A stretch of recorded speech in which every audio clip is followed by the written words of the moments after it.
ফুলকির কথা শুনে চমকে গেল রোহিত। সম্পূর্ণ জানতে ভিডিওটিতে একটি লাইক করে প্রথম দিকেই দেখতে থাকো। গল্পের শুরুতেই দেখা যায় শালিনী কথা বলতে থাকে জিয়ার সাথে আর বলে, আচ্ছা জিয়া, তুমি সব তাড়াতাড়ি ভুলে গেছো তাই না? জিয়া তখন বলে, আমি তো কিছুই ভুলিনি ম্যাডাম। আপনি কি ভোলার কথা বলছেন বলুন তো? আমি তো কিছুই বুঝতে পারছি না। শালিনী তখন বলে, এই যে তুমি কেমন যেন একটু অন্যরকম হয়ে গেছো। আগে তো জেতার জন্য সব কিছুই করতে পারছিলে, আর এখন এখন তো তুমি ভয় পেয়ে গেছো। তুমি জানো তোমার এইসবের জন্য 2 মিনিটও সময় লাগবে না আমার তোমাকে খেলা থেকে বার করে দিতে। তখনই জিয়া বলে, অনেক তো কুটকাচালি করেছেন, খেলার বাইরে থেকে অনেক মানুষের সর্বনাশ করেছেন আপনি। আর দয়া করে করবেন না, কারণ এরপর না ফুলকি দাসও আপনাকে ছাড়বে না, আপনি ধরা পড়ে যাবেন। তখন কেমন লাগবে বলুন তো? শালিনী মিত্রের এই কুকীর্তি যদি সবার সামনে আসে তাহলে কিন্তু খুব একটা ভালো হবে না। আর জিয়ার কথা শুনে শালিনী নিজেও প্রচণ্ড রেগে যায়। বলে, মুখ সামলে কথা বলো। তুমি ভুলে যাচ্ছ তুমি কার সাথে কথা বলছো। আমার নাম কিন্তু শালিনী মিত্র। জিয়া বলে, আমি ভুলে যাইনি, কিন্তু আপনিও এই কথাটা মনে রাখবেন যে আপনি আমাকে এইভাবে ইনসাল্ট করতে পারেন না। আমি কিন্তু অনেক কিছুই জানতাম আপনার ব্যাপারে, কিন্তু আমি সেটা কাউকে বলিনি। তার মানে এটা না যে আমি কখনো বলবো না। আশা করি বুঝতে পেরেছেন। এরপর শালিনী চলে যায়। তখনই ফুলকি এসে জিয়াকে ধরে জিজ্ঞেস করে, শালিনী ম্যাডাম তোমাকে কি কথা বলছিল? কি ধরা পড়ার কথা বলছিলে? কি করেছে শালিনী ম্যাডাম? তখনই জিয়া বলে, শালিনী ম্যাডাম কি করেছে সেটা আমি তো বলতে পারবো না। তুমি না হয় শালিনী ম্যাডামকে জিজ্ঞেস করে নাও। দেখো ফুলকি, এইসব কুটকাচালিতে তুমি ঢুকো না। খেলছো জিতছো সেটাই বরং ভালো তোমার জন্য। আশা করি তুমি আমার কথাটা বুঝতে পেরেছো। আর যদি বুঝতে না পারো তাহলেও আমার কিছু করবার নেই। এই বলেই চলে যায় জিয়া। বারবার করে ফুলকি এটাই ভাবতে থাকে, শালিনী ম্যাডামই স্যারের ক্ষতি চেয়েছে, সেটা আমি এখন হাড়ে হাড়ে বুঝতে পারছি। অন্যদিকে রুদ্র আর শালিনী দুজন মিলে কথা বলছে, রিকিও রয়েছে সাথে। রুদ্র তখন বলে, আর কি কি যে করবে এই ফুলকি দাস, বুঝতে পারছি না। একের পর এক সব কিছু প্ল্যান ভেস্তে দিচ্ছে। ফুলকির কাছে যে আমি এরকমভাবে হেরে যাব এটা তো আমি স্বপ্নেও ভাবতে পারিনি। শালিনী তখন বলে, আমরা এরকম অনেক কিছুই ভাবতে পারি না জানো তো রুদ্রদা, যেটা ভেবে নেয় আগে থেকেই ফুলকি দাস। সব কিছু হাতের বাইরে বেরিয়ে যাচ্ছে, আমরা হেরে যাচ্ছি। ফুলকি দাসকে শেষ করা ছাড়া আর কোনো উপায় নেই। রিকি তখন বলে, শালিনীদি এইসব তুমি কি বলছো? ফুলকির কিছু হয়ে গেলে তো সবার আগে আমাদের উপরই সন্দেহটা আসবে তাই না? শালিনী তখন বলে, কি করব বলো তো? এছাড়া আর কি কোনো উপায় আছে? আমার তো মনে হয় না এছাড়া আর কোনো উপায় আছে। তখনই এরপরেই ফুলকি মনে মনে ভাবছিল সমস্ত কথা। তার মধ্যেই চলে এসেছে লাবু, পারমিতা, তমাল, পিয়াল সবাই মিলে। এরপরেই ফুলকিকে বলে, এ ফুলকি, চলো চলো, আজকে আমরা সবাই মিলে বাইরে খেতে যাব, অনেক আনন্দ হবে, চলো। ফুলকি তখন চুপচাপ দাঁড়িয়ে আছে। লাবু বলে, আরে কোনো চিন্তা নেই, তোমার স্যারের জন্য খাবার প্যাক করে নিয়ে আসবো আর আমরা খেয়ে আসবো, চলো। কিন্তু ফুলকি যেতে চায় না। লাবু বলে, কি হয়েছে? তোমাকে কেমন যেন একটু অন্যমনস্ক লাগছে। তখনই ফুলকি বলে, জানো তো, আমি বুঝতে পেরে গেছি শালিনী ম্যাডাম কখনো স্যারকে ভালোবাসেনি। উল্টো পাল্টা কাজ করেছে শালিনী ম্যাডাম, স্যারের ক্ষতি চেয়েছে। ধানু তখন বলে, তুমি এটা এখন বুঝতে পারলে ফুলকি?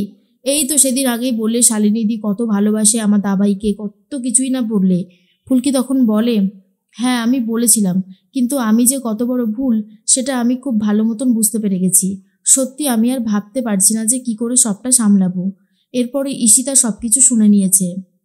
ঈশিতা মনে মনে ভাবে, সর্বনাশ করেছে। তাহলে কি শালিনীর কুকীর্তি আগে থেকেই ধরে ফেললো ফুলকি দাস? ফুলকি তখন বলে, আজকে জিয়ার সাথে শালিনী ম্যাডাম কথা বলছিল, কিছু একটা ব্যাপারে জিয়া বলছিল ধরা পড়ে যাওয়ার কথা। তখনই বুঝলাম যে শালিনী ম্যাডাম স্যারের ক্ষতি ছাড়া আর স্যারের ভালো কখনোই চায়নি। এদিকে ফুলকি যখন কথা বলছে তখনই ফুলকি নিয়ে কথা হতে থাকে শালিনীদের মধ্যে। শালিনীকে ফোন করেছে বক্সিং অ্যাসোসিয়েশনের প্রধান, আর সে তখন ফোন করে বলে, অনুপম বাবু, যে ফুলকির জন্য আমরা একটা ম্যাচের আয়োজন করেছি, সেই ম্যাচের যা টিকিট হবে তা সেই টিকিটের টাকা থেকে গরিব দুঃখীদের চিকিৎসা করার ভার নেওয়া হবে, বাচ্চাদের। তখনই রুদ্র জিজ্ঞেস করে, কি হচ্ছে শালিনী? শালিনী তখন বলে, ফুলকি দাসকে আটকাতে হবে ইমিডিয়েটলি রুদ্রদা, না হলে কিন্তু অনেক বড়ই ক্ষতি হবে আমাদের। রুদ্র তখন বলে, কি বলছো? আমি তো কিছুই বুঝতে পারছি না। শালিনী তখন বলে, একদমই তাই, আমাকে অনুপমবাবু ফোন করেছিল। উনি বলল উনি নাকি একটা প্রীতি ম্যাচের আয়োজন করতে চলেছে, যেখানে ফুলকির সাথে একজন আরও লড়বে, দুজনের মধ্যে খেলা হবে, আর সেই টিকিট যেটা বিক্রি হবে তার দাম দিয়ে অসুস্থ বাচ্চাদেরকে চিকিৎসা করা হবে। তখনই রুদ্র বলে, কি ব্যাপার, হ্যাঁ, ফুলকির নাম তো চারিদিকে ছড়িয়ে পড়ছে। অন্যদিকে তখন ঈশিতা বলে, শালিনীর সমস্ত কুকীর্তি কিন্তু ফুলকি ধরে ফেলেছে। কথাটা শোনা মাত্রই কথা শোনা মাত্র শালিনী বলে, কি বলছো ঈশিতা? ঈশিতা তখন বলে, আমি একদমই ঠিকই বলেছি। আমি যখন বেরিয়ে আসলাম তখনই ফুলকি সবাইকে বলছিল তোমার কুকীর্তির কথা। খুব সাবধান কিন্তু, এবারে কিন্তু আমরা তিনজনেই ধরা পড়তে চলেছি। আমার মন বলছে আমরা কিন্তু আর কেউ বেঁচে থাকতে পারবো না। রুদ্র তখন বলে, ম্যাচের দিনই ফুলকি দাস শেষ হয়ে যাবে, এটাই হচ্ছে আসল কথা। শালিনী তখন বলে, কি বলছো কি রুদ্রদা, তোমার কথা তো আমি কিছুই বুঝতে পারছি না। রুদ্র তখন বলে, হ্যাঁ, আমি একদম ঠিক কথাই বলেছি, ম্যাচের দিনই ফুলকি দাস শেষ হয়ে যাবে। অন্যদিকে রোহিত তো বাড়িতে চলে এসেছে, কাউকেই দেখতে পাচ্ছে না। ফুলকি তখন এসে বলে, স্যার, আপনার সাথে আমার কিছু কথা আছে। রোহিত তখন বলে, কি কথা আছে বলে ফেলো। ফুলকি তখন বলে, স্যার, কাল পরশু আমি আর আপনি দুজন মিলেই কোর্টে যাব, সেখানে গিয়ে ডিভোর্স পেপারটা নেব, আর ডিভোর্স পেপারটা আমরা তুলে নেব, আমরা একে অপরকে ডিভোর্স দেব না। কথাটা শোনার পরেই রোহিত চমকে যায় আর বলে, কি বলছো তুমি এসব? ফুলকি তখন বলে, হ্যাঁ স্যার, আমি যেটা ভেবেছিলাম সেটা সম্পূর্ণ ভুল, আর সেই ভুল থেকে আমাকে শিক্ষা নিতেই হবে। আমি আপনাকে ডিভোর্স দেব না স্যার। তখনই রোহিত চমকে যায়, বলে, তাহলে এবার আমি শালিনীকে কি বলবো? আমি তো এতদিন ধরে শালিনীকে আশা দিয়ে রেখেছি, শালিনীর ওপরেও যে আমার একটা দায়িত্ব কর্তব্য আছে, কি করে বোঝাবো সেটা ফুলকিকে? ফুলকি তখন বলে, স্যার, আপনি তাহলে আমাকে ডিভোর্স দেবেন তাই তো? আপনি তো কিছু বললেন না। রোহিত কি বলবে কিছুই বুঝে উঠতে পারে না। পরের দিন সকাল হতেই অংশুমান ঠিক করেছে বাড়ি থেকে চলে যাবে। এরপরেই ফুলকি চা নিয়ে এসেছে অংশুমান আর জেঠুমনির জন্য। পারমিতা তখন বলে, এ কি ফুলকি, তুমি ভাইয়ের জন্য চা নিয়ে আসোনি? তখনই ফুলকি বলে, তোমার ভাইকে চা দেওয়ার জন্য আরও লোক আছে, আমি তাই নিয়ে আসিনি।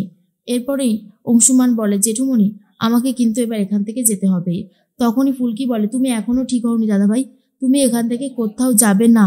তখন পারমিতা বলে, ভাই দেখো না কি বলছে অংশু, দেখো অংশু, মা তোমাকে কড়া কড়া কথা বলে ঠিকই, কিন্তু এটাও জিজ্ঞেস করে তোমাকে স্ট্রু দিয়েছি কিনা, আমি দিয়েছি কিনা, তোমার খেয়াল রেখেছি কিনা, তুমি সমস্ত কথা ধরো না তো। এর মধ্যেই চলে এসেছে তমাল আর বলে, জেঠুমনি, একটা সুখবর আছে, বক্সিং অ্যাসোসিয়েশনের ওই অনুপমবাবু আর একজনকে সাথে নিয়ে এসেছে, কি যেন বলতে চায়। কথাটা শোনার পর রোহিত চমকে গেছে আর বলে, ওরা কি করতে এসেছে? জেঠুমনি বলে, দেখ কোনো ভালো খবর কিনা, তোর ওই প্রোগ্রামটা টিভিতে দেখেছে তো, হয়তো ওটা নিয়ে কিছু বলবে। এরপর এসে বলে, অনুপমবাবু বলে, ভালো আছো তো ফুলকি? আসলে তোমাকে নিয়ে আমরা একটা প্রীতি ম্যাচের আয়োজন করতে চলেছি, যেখানে তোমাদের একটা ম্যাচ হবে, আর সেই ম্যাচে যত টিকিট বিক্রি হবে সেই টাকাটা দিয়ে আমরা গরিব দুঃখীদের চিকিৎসা করব। শোনার পরেই ফুলকি তো খুবই খুশি হয়ে যায়, বলে, ঠিক আছে স্যার, আমি রাজি। আর সেই বক্সিংয়েই ফুলকিকে মারার প্ল্যান করছে রুদ্রদা।